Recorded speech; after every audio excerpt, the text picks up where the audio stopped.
Body तो बनानी है, लेकिन जिम जाने से डर रहे हो। लोगों के ताने सुनते हो फिर क्यों घुट घुट के मर रहे हो। डाउट है कि मेहनत करके भी क्या बॉडी बन पाएगी। तुम शुरुआत तो करो, फिर देखना जिंदगी कैसे बदल जाएगी।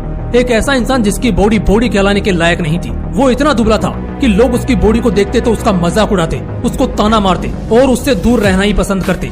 लोगों को उसके टैलेंट और उसके विचारों की कोई कदर नहीं थी। उसे दुनिया में होते हुए भी न होने का एहसास होता था। ऐसी स्थिति में कोई भी इंसान डिप्रेशन में चला जाता, शायद मैं और आप भी। लेकिन इस लड़के ने ना तो हार मानी और ना ही डिप्रेशन में गया, बल्कि उसने तो ठान लिया कि वो बताएगा कि अट्रैक्टिव बॉडी किसे कहते हैं। उसने जिम जाना शुरू किया और कुछ ही सालों में उसने न सिर्फ बॉडी बनाई बल्कि ऐसा कारनामा कर दिखाया जिसके बारे में उसने खुद ने नहीं सोचा था। दुबली पतली बॉडी वाले इस लड़के ने बॉडी बिल्डिंग में बड़े बड़े धुरंधरों को धूल चटाते हुए मिस्टर इंडिया का खिताब जीता। मैंने जब पहली बार इसकी कहानी सुनी थी ना, तब मुझे पता चला था कि एक अट्रैक्टिव बॉडी का क्या महत्व होता है और आखिर क्यों हर इंसान को अपनी बॉडी को कम से कम इतना फिट तो रखना ही चाहिए जिससे कोई आप पर हंसे ना और ना ही आपको अवॉइड कर सके। इसीलिए मैंने सोचा कि ये कहानी तो आप लोगों के साथ शेयर करना बनता है। सच बता रहा हूँ, इस कहानी को सुनने के बाद आपको बॉडी बनाने की इच्छा हो या ना हो, लेकिन इच्छा जागेगी जरूर, क्योंकि इस वीडियो में आप एक फिट बॉडी के महत्व को जानने वाले हो। दोस्तों, अगर आप दुबले पतले हो तो आपने कभी नोटिस किया है या नहीं कि लोग आप पर हंसते हैं, आपके सामने नहीं तो आपके पीठ पीछे तो जरूर हंसते हैं, आपके बारे में बातें करते हैं। दोस्तों, मेरे कहने का मतलब यह बिल्कुल भी नहीं है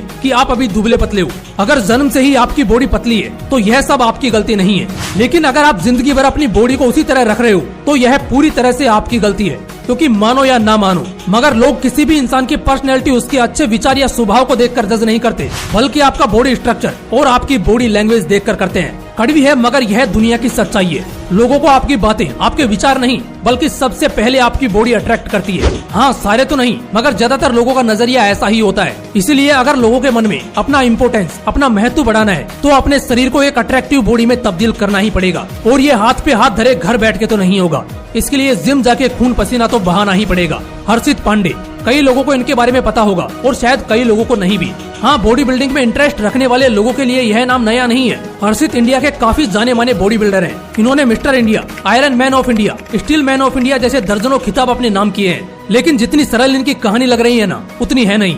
इन्होंने इस मुकाम तक पहुंचने के लिए कई तरह की कठिनाइयों का सामना किया है। मुझे पता है ये वीडियो देख रहे आप में से ज्यादातर लोग स्कूल और कॉलेज में पढ़ाई करने वाले हैं। कई लोग कॉलेज से भी आगे बढ़ चुके होंगे और शायद कई लोग सेटल भी हो चुके होंगे।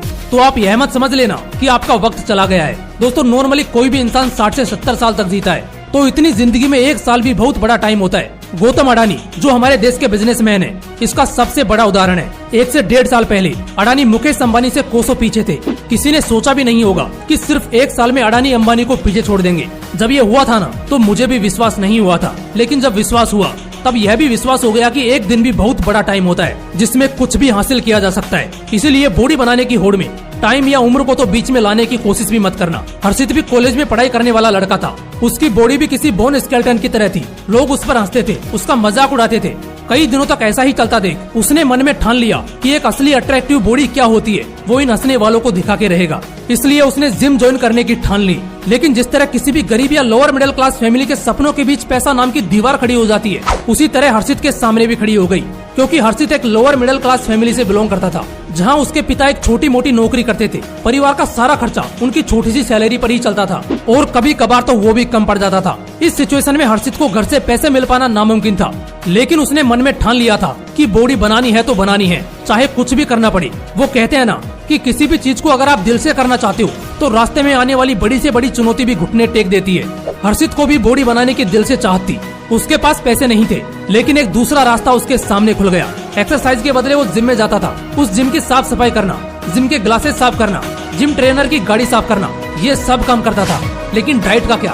दोस्तों, पता है हर्षित डाइट कैसे मेंटेन करता था?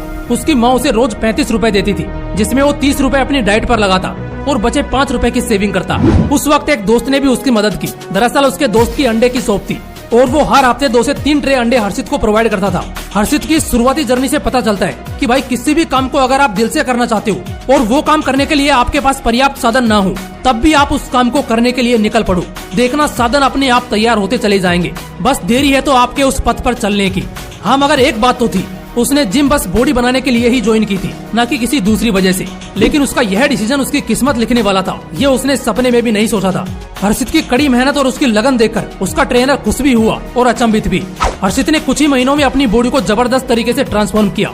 ट्रेनर के कहने पर उसने एक कंपटीशन में पार्टिसिपेट किया और उसमें वो जीत गया। वो जिम में इसी तरह मेहनत करता रहा और छोटे मोटे कंपटीशन में पार्टिसिपेट करता रहा और हर बार वो जीतता चला गया। वो धीरे धीरे समझने लगा था कि बॉडी के साथ साथ उसका करियर ट्रांसफॉर्म हो रहा है। लेकिन उसी वक्त जब वो कॉलेज के लास्ट ईयर में था तब उसका एक्सीडेंट हो गया और पैर की 3 उंगलियां बुरी तरह से डैमेज हो गई। उस वक्त डॉक्टर ने उसे बॉडी बिल्डिंग करने से मना कर दिया। हर्षित कहते हैं कि उस वक्त उसका दिल पूरी तरह से टूट गया था, लेकिन उसने अपने दिमाग को अभी भी काबू में रखा था। उसने ठान लिया था कि चाहे कितने भी प्रॉब्लम्स क्यों ना आए, लेकिन बॉडी बिल्डिंग तो वो नहीं छोड़ने वाला। इसी दृढ़ निश्चय के साथ उसने कुछ ही महीनों में फिर से बॉडी बिल्डिंग शुरू कर दी। और फिर क्या था, उसने कंपटीशन में पार्टिसिपेट किया और गोल्ड मेडल जीता। वो बॉडी बिल्डिंग में स्टेट लेवल पर पहुंचा और वहां भी उसने गोल्ड मेडल हासिल किया। हर्षित की इस कामयाबी से दिल्ली के एक जिम में उसको काम मिल गया, जिससे उसका सारा खर्चा पानी हो जाता था। अब उसे national level body building competition में पार्टिसिपेट करना था, लेकिन तैयारी करने के लिए इसके पास उतना पैसा नहीं था। फिर से करियर के बूम पर उसके सामने कठिनाई की दीवार खड़ी हो गई। अब क्योंकि उसका निश्चय दृढ़ था तो रास्ता तो तैयार होना ही था। वो जिस जिम में काम करता था उस जिम में बड़े बड़े क्रिकेटर्स आते थे। उन्हीं में से एक थे विराट कोहली। हर्षित की विराट के साथ अच्छी खासी बातचीत होती थी। बातचीत के दौरान विराट ने हर्षित से पूछ लिया कि तुम बॉडी बिल्डिंग करते हो, तो उसने हाँ बोला और आगे की कहानी विराट को सुनाई।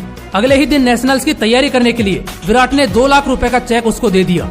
इससे हर्षित को न सिर्फ फाइनेंशियल हेल्प मिली बल्कि उसका हौसला भी चौगुना बढ़ गया। नेशनल में उसने पार्टिसिपेट किया, ओवरऑल तो नहीं मगर अपनी कैटेगरी में उसने गोल्ड मेडल हासिल किया और आगे तो उसने मिस्टर इंडिया का खिताब जीता। इसके अलावा iron man of India, steel man of India जैसे कई अवार्ड अपने नाम किए। और दोस्तों एक चौंकाने वाली बात बताऊं, हर्षित ने कभी भी सिल्वर मेडल नहीं जीता, क्योंकि उसने अभी तक जितने भी कंपटीशन में हिस्सा लिया है उसने सिर्फ और सिर्फ गोल्ड पर ही अपना नाम लिखवाया है। यार आप ही सोचो ना, जिस इंसान ने जिंदगी में कभी बॉडी बिल्डर बनने का सपना तक नहीं देखा था, उसी फील्ड में वो बादशाह बन गया। तो बॉडी बनाना तो एक छोटी सी बात है यार, बस जरूरत है तो आपके जुनून की, आपके बॉडी में उबलते हुए गर्म खून की। तो बैठे क्या हो, उठो और दौड़ पड़ो एक अट्रैक्टिव बॉडी बनाने के पथ पर। वैसे आपको क्या लगता है, एक अट्रैक्टिव बॉडी के और क्या फायदे हो सकते हैं? कमेंट करके जरूर बताइएगा। फिर मिलते हैं नेक्स्ट वीडियो में, तब तक के लिए बाय बाय। जय हिंद, वंदे मातरम।